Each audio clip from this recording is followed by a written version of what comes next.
అలా ఇక్కడ కొత్తిమీర కట్ట తీసుకున్నాను. రూట్స్ కట్ చేసి 5-6 టైమ్స్ నీట్గా కడిగేసుకొని ఇలా కాటన్ క్లాత్ మీద నీడలోనే ఆరబెట్టుకున్నాను. ఇక్కడ చింతపండు తీసుకొని వేడి నీళ్ళే పోయాలండి దీనికి.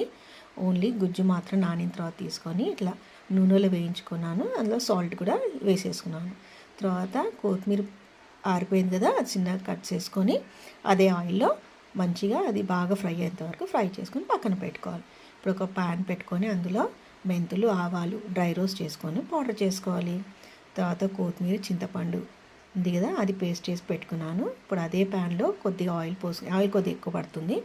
ఆవాలు, జీలకర్ర, శనగపప్పు, మినప్పప్పు, ఎండుమిరపకాయలు, కచ్చపచ్చ దంచుకుని వెల్లుల్లిపాయలు, కరివేపాకు ఇవన్నీ వేయించుకోవాలి. ఇప్పుడు పేస్ట్ ఉంది కదా, అందులో మెంతిపిండి, ఆవపిండి అలాగే కారం వేసుకొని చేతితో మంచిగా కలుపుకోవాలి. ఇందాక బగారిచ్చుకున్నాం కదా, ఆ నూనె చల్లారిన తర్వాత ఇందులో వేసుకుని టేస్టీ కొత్తిమీర పచ్చడి is ready. Please like, share and subscribe my channel.